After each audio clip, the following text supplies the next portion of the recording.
नमस्कार, आप देख रहे हैं रिपोर्टर जी और मैं हूं आपकी भरोसेमंद होस्ट लता सिंह। दोस्तों, आज हम बात करेंगे भारतीय रियल एस्टेट सेक्टर की पिछले 10 दिनों की 10 बड़ी खबरों की। ये सभी खबरें न सिर्फ डेवलपर्स और इन्वेस्टर्स के लिए खास हैं, बल्कि आम घर खरीदारों के लिए भी गेम चेंजर साबित हो सकती हैं। हम हर खबर पर एक छोटा सा एनालिसिस भी देंगे ताकि आप ठीक से समझ सकें कि ये आपके प्रॉपर्टी डिसीजन पर क्या असर डाल सकती है। अगर दोस्तों वीडियो पसंद आए तो इसे लाइक, कमेंट और शेयर जरूर करें और चैनल को सब्सक्राइब करना ना भूलें। तो चलिए शुरू करते हैं। पहली खबर है सुप्रीम कोर्ट का ग्रीन क्लियरेंस पर बड़ा फैसला। दोस्तों, 5 अगस्त 2025 को सुप्रीम कोर्ट ने एक क्रांतिकारी फैसला सुनाया जो कि 493 रुके हुए रियल एस्टेट प्रोजेक्ट्स के लिए राहत लेकर आया। दरअसल सुप्रीम कोर्ट ने यह फैसला सुनाया है कि अब 20,000 से 50,000 स्क्वायर मीटर तक के प्रोजेक्ट्स के लिए सिर्फ स्टेट लेवल की एनवायरमेंटल मंजूरी जरूरी होगी, न कि केंद्र स्तर की। इससे मुंबई और पुणे जैसे महानगरों में अपार्टमेंट प्रोजेक्ट्स तेजी से आगे बढ़ेंगे। अकेले मुंबई और पुणे में 70,000 यूनिट्स को तत्काल फायदा मिलेगा। इसे अप्रूवल टाइम 24 से 30 महीनों से घटकर 12 से 18 महीने हो जाएगा, जिससे डेवलपर्स की कैपिटल कॉस्ट कम होगी। इससे अफोर्डेबल हाउसिंग में कॉस्ट रिडक्शन और नए निवेश का बूम भी आएगा। अब आते हैं दूसरी खबर पर। दोस्तों, महाराष्ट्र हाउसिंग पॉलिसी 2025 का लॉन्च हुआ। महाराष्ट्र सरकार ने माझे घर माझाधिकार पॉलिसी लॉन्च की, जिसका लक्ष्य 2030 तक 35 लाख अफोर्डेबल घर बनाना है। इसके तहत 70,000 करोड़ रुपए का निवेश होगा। सीनियर सिटीजन्स हाउसिंग पर स्टैंप ड्यूटी सिर्फ 1,000 रुपए तक कर दी गई, जो कि पहले 5 से 7% था। दोस्तों, रेंट टू ऑन मॉडल और सेल्फ डेवलपमेंट के लिए इस स्कीम के तहत 2,000 करोड़ का फंड दिया गया है। दोस्तों, 18 साल बाद आई ये पॉलिसी राज्य के रियल एस्टेट को ट्रांसफॉर्म कर देगी। अफोर्डेबल हाउसिंग की कमी दूर होगी और आम आदमी को घर मिलना आसान हो जाएगा। दोस्तों, तीसरी बड़ी खबर है दिल्ली एनसीआर में लग्जरी हाउसिंग सेल्स में उछाल। H1 2025 में दिल्ली एनसीआर में लग्जरी होम सेल्स 8.5% बढ़कर 5,168 यूनिट्स तक पहुंच गया। इसमें गुरुग्राम ने 91% मार्केट शेयर लिया, जिसमें SPR और द्वारका एक्सप्रेसवे का 61% योगदान था। कुल सेल्स में लग्जरी का शेयर 27% हो चुका है।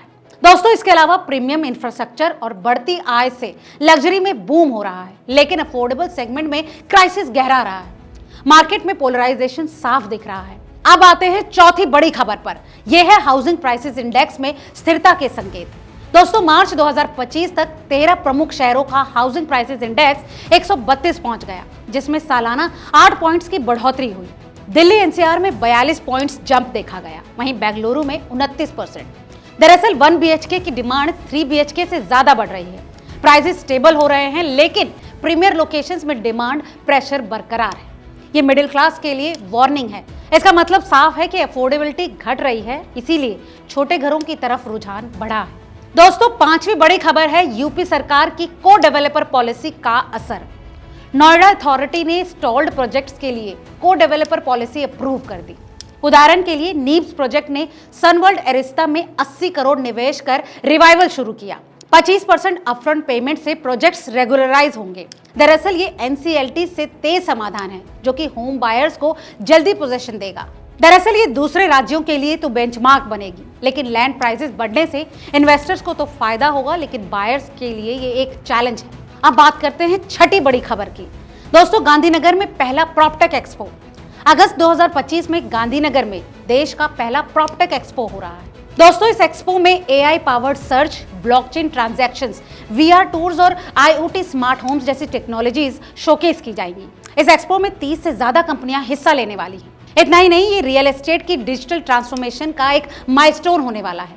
आपको बता दें कि प्रॉपटेक मार्केट 2030 तक $100 बिलियन तक पहुंच सकता है, जो कि इंडस्ट्री को मॉडर्न बनाएगा।